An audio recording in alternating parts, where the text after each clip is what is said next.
All right, Shalom. I want to start off by giving all praises to Yahweh Bashem Yahweh Shai Bashem Rachak Wadash. Double honors to the apostles and elders of Great Millstone who rule well. And also honor and salutations to those of you who are of the hopeful elect and are out there teaching the word in sincerity and truth.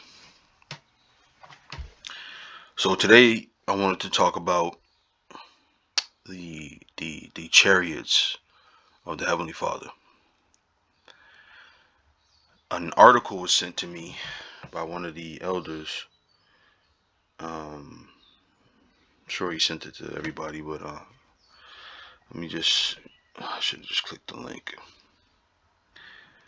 I'm just gonna read the headline here, and then, matter of fact, I'll pull it up. Let me just do this really quick. Bear with me for a second here. I'm gonna pull it up.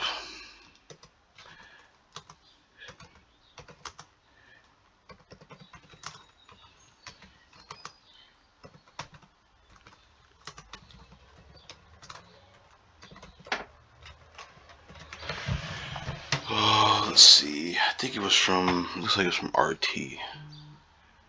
I can't find this exact. Oh, there we go. All right, so it says ex-Navy pilot says UFOs were spotted daily for a couple of years as Senator urges U.S. to take phenomenon seriously. Right, so this article was sent to me. Right, so what I was trying to do when I pulled this article up, I was trying to find other articles, and what I noticed is that um it's it's becoming a bigger and bigger thing in certain news outlets, right? Where there's the idea of UFOs and um, just what are they, and is it an alien life form, and all this different kind of stuff, and how long has the military known about it, or I even pulled up some when I went here. This is a Chronicon Mirabilim. I don't know uh, whatever this site is. You can go and pull this article up, and it was about Alexander the Great and whether or not he really saw UFOs. And there's a story within here of there being a report of five shields that flew in a triangular formation, and basically what they're saying is that that account was a misinterpretation of some shields that they used that had some gunpowder type substance that they would throw over the city walls of Tyre. So you can go ahead and read this. I think it was what you should note is that um here it is right here in this paragraph here. So and one day suddenly there appeared over Macedonian camp these flying shields, as they had been called, which flew in triangular formation, led by an exceedingly large one. The others were smaller by almost a half. In all there were five. The unknown chronicler narrates that they circled slowly over Tyre while thousands of warriors on both sides stood and watched them in astonishment. Suddenly from the largest shield came a lightning flash that struck the walls. These crumbled, other flashes followed, and walls and towers dissolved as if they had been built of mud, leaving the way open for the besiegers who poured like an avalanche through the breaches. The flying shields hovered over the city until it was completely stormed. Then they very swiftly disappeared aloft, soon melting into the blue sky. Right. So what this whoever put this together was trying to show is that there were no other accounts of this other than this account here, and they tried to find eh, it's not I don't want to say secular history, but in that same way they tried to find an account outside of this one, and they said that the closest thing they could find was um how Tyree like I said, threw these shields over their walls that had this fiery sand on it that burned through the armor of the Greeks, right? But one difference in both of these, right, is that one destroyed the walls of Tyre, and one was used as a weapon from Tyre. So why would the weapon destroy their own, or the people that make the weapon destroy their own walls so that the people can besiege it? It doesn't make much sense, right? But that's why I didn't want to really get into this, but I ended up doing it anyway. I don't like when people try to I guess in so many words debunk something that happened, and they try to make you feel like you're crazy for believing it. I don't like that kind of stuff. So I wasn't gonna read it, but I did anyway. But I read that, and I bring up this article um, to say. So now when you look at this, it says ex-Navy pilot says UFOs were spotted daily for a couple of years as senator urges to take phenomenon seriously. Right. So now the sentiment is we need to start taking this seriously. Right. All these years they've um, they've tried to debunk it. They've tried to say, have an explanation for it. So why call it a UFO or whatever they're calling it nowadays? They call it, I think it's in this article actually. Yeah, UAPs, unidentified aerial phenomena, right?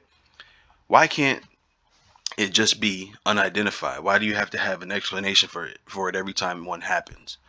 This is a weather balloon or what have you, some other kind of weird explanation, right? But the reason why they're starting to take these things more seriously is because these things you're going to start seeing more and more often, right? And what I started to think about while I was going through this, pulling up different things in scriptures, I said um, one thing that Christianity has done and other religions, and in the mix of that with modern culture, is to make you feel like the words of the scriptures are you could choose to believe it or not, right?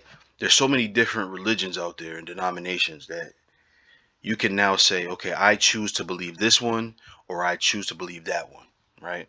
And what it does is it dilutes the meaningfulness of what the scriptures are saying, right? Because now you can say, well, oh, that's what you believe, right? You can have that stance if you bring up these types of things. But the scriptures, all throughout the scriptures, speak about there being heavenly craft, if you will, that flies around, and ultimately, in this time, are going to be used for the salvation of the children of Israel, right? So now, if those things are seen, and now if these things are being spoken about, especially by the men of the Lord, now you can say, oh, that's what they believe, right? They can label it as quackism or what have you. So I wanted to get into the scriptures that that talk about these things, right? And say that the scriptures are not a choice, right? It is indeed a book of truth, and it is indeed a book of history, and it is indeed a book of prophecy about the things that are going to happen in these coming days. Okay, so let me I'll rambling a little bit there, but if you're still with me, I'll start here. This is Ezekiel, the first chapter, on 4th verse. It says, "And I looked, and behold, a whirlwind came out of the north, a great cloud, and a fire enfolding itself, and a brightness was about it, and out of the midst thereof, as the color of amber, out of the midst of the fire." Right. So I looked up this word amber. It wasn't anything crazy, but I wanted to show you so you can start to visualize what these things look like. It says a shining substance, amber, or electrum, or bronze, right? And it says uncertain, but I looked up electrum.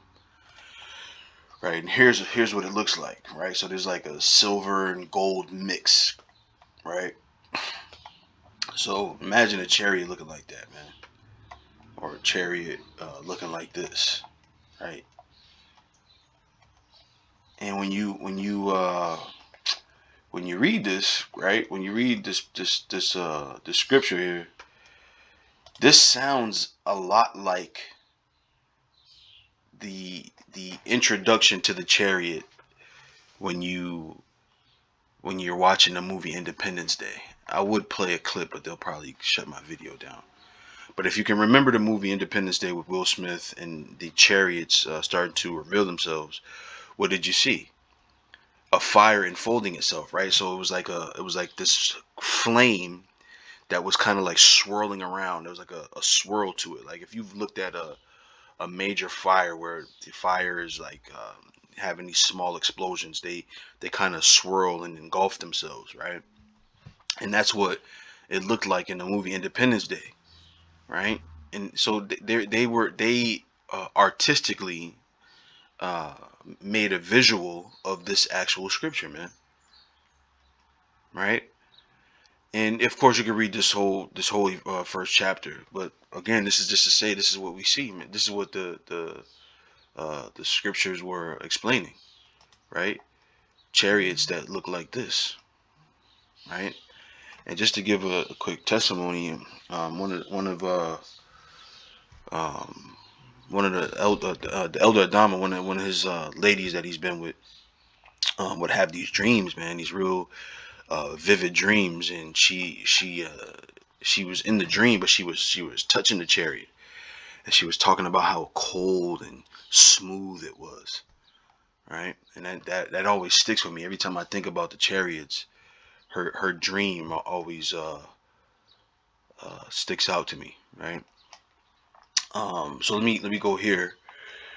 Um, this is Acts 1 and 9. It says, "And when he had spoken these things, while they beheld, he was taken up, and a cloud received him out of their sight.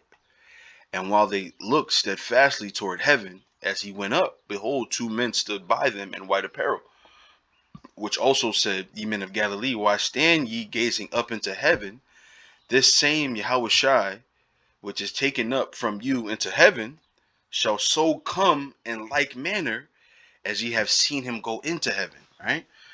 So the heavenly Father, when he came to receive the Lord Yahushai up into the heavens, right, or when the angels were sent to receive the Lord Yahushai up into the heavens, they came in chariots, man. And it said what? That he would come back, he would return in in the same way. The same way you've seen him go up is the same way that he's gonna return, man. Right? Which brings me to oh yeah, I'll get that in just a second. I'll go here first. Right? Because when you go to Isaiah 63 and 1, it talks about that. It says, "Who is this that cometh from Edom with dyed garments from Basra?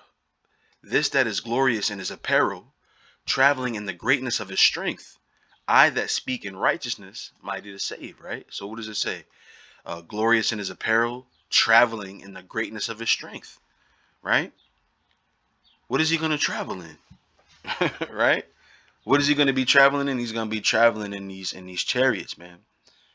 The ships that the modern world has called unidentified flying objects, but they are identified. As a matter of fact, I remember I had I don't know if you call it a site, um, but if those of you who used to download music back in the day, I remember on my first computer, that's what I used to do. I had this two programs, one called LimeWire and one called BearShare, and of course you did other things on there that you could download on there.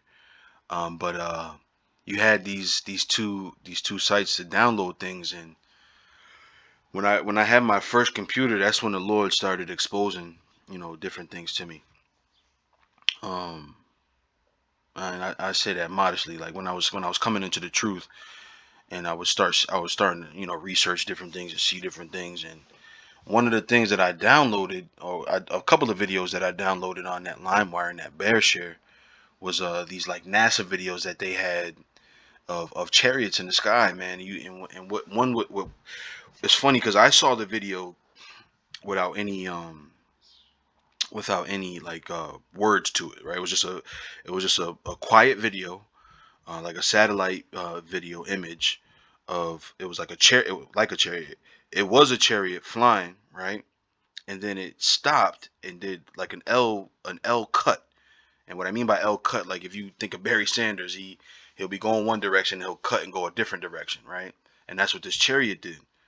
And after it did its cut move, there was like a light flashing that came from Earth up into the sky. So in other words, the chariot was moving away from this it was a light in the video, but it was later described as a missile that was attempting to be shot at this chariot. So later on, when YouTube started coming out, that very video was being talked about by some ex-military, if I remember correctly, and they were saying that it was indeed like a spaceship of some sort that was getting out of the way of a missile that was being shot at it, right? And I had seen that video from it being downloaded from LimeWire or BearShare. I can't remember which one I downloaded it on. Um, but here it is, a few years later when YouTube came out, I think in '05. It was now, maybe a year later because I think I got that computer, damn, 2004. So um, once YouTube came around, that's when that video footage was being explained. But it was nothing more than the chariots, man. And when if you dig deep enough into history, you'll see different accounts from different historical events where they saw these chariots, man. This a flying shield or angel, or if you look at there's some uh, Renaissance period or even pre-Renaissance period paintings and art that show images of chariots in the sky, man.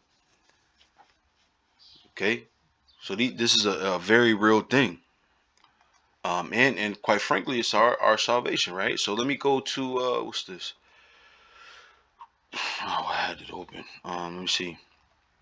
This is Psalm 68 and 17. It says, "The chariots of the Most High are 20,000, even thousands of angels. The Lord is among them, as in Sinai in the holy place." Right. So when you go to Sinai, or the story of Sinai, when Moses had to go up on the mount to receive the commandments, right? That was when they came. Where did he go? He went inside the chariot, man. The scriptures have been telling us about these things for a long time, and these are the vessels that are going to deliver us from the destruction. Well, from deliver us from two things: one, the captivity that we're in, and two, the destruction that's going to be put on this place, man. We're going to be pulled up in chariots, man. That's what the scriptures tell us. Matter of fact, I now I can go here. Excuse me. To Wisdom of Solomon 5:1, it says, "Then shall the righteous man stand in great boldness before the face of such as have afflicted him, and made no account of his labors," right? Which is what we do week after week, right? On the highways and byways. It says, "When they see it, they shall be troubled with terrible fear, and shall be amazed at the strangeness of his salvation, so far beyond all that they look for. And they repenting and groaning for anguish of spirit shall say within themselves, This was he whom we had sometimes in derision, and a proverb of reproach. We fools accounted his life madness, and his end to be without honor. How is he numbered among the children of the Most High, and his lot is among the saints?" Right? When they start seeing all these Israelite men, so-called black people, so-called Puerto Rican people, and so-called Mexican people, and so-called Panamanian people, and so-called Brazilian people, when they see all of these people that were accounted as nothing being pulled into the chariots, they're going to be astonished, man. Right? When you think of the Starship, right, and you think of what is it, Star Trek and Star Wars, and you think of all of these different ideas where they have these spaceships in other worlds and all of that stuff, that those ideas come from the scriptures, man. We talk about Spielberg and we talk about, I don't know, I forget who the Star Wars guy is. But you know, they're all the same, right? We think of them as, or the world thinks of them as, these creative people, like these otherworldly creative people, but they're not very creative, because the ideas and concepts come from the scriptures, man. They're being inspired by what the scriptures say, you know. And like the apostles have always said, namely Elder Apostle Tahar, you got to believe that these directors have are plagued with all kinds of dreams and visions of the things that are going to happen, man. And they wake up and they write them down and make movies out of them. You see? All right, so let me continue. I read this one. I think this is the last one I have pulled up. Like I said, if you're still with me, I'm gonna read this one right here. Um, I'll start at one. This is Psalms 91:1. It says, "He that dwelleth in the secret place of the Most High shall abide under the shadow of the Almighty. I will say of the Lord, He is my refuge and my fortress, my power; in Him will I trust. Surely He shall deliver thee from the snare of the fowler and from the noisome pestilence." Right. So, like I said, right, the snare of the fowler and the noisome pestilence, that's the destruction that's going to come on this place, man. The Lord is going to deliver us from that, right? He shall cover thee with his feathers, and under his wings shalt thou trust. His truth shall be thy shield and buckler. Thou shalt not be afraid for the terror by night, nor for the arrow that flieth by day, right? Which is that missile. Nor for the pestilence that walketh in darkness, nor for the destruction that wasteth at noonday. 1,000 shall fall at thy side, and 10,000 at thy right hand, but it shall not come nigh thee. Only with thine eyes shalt thou behold and see the reward of the wicked, because thou hast made the Lord, which is my refuge, even the Most High, thy habitation. There shall no evil befall thee, neither shall any plague come nigh thy dwelling. Right? So I think of this scripture all the time, man. And when I think of it in conjunction with, let me see,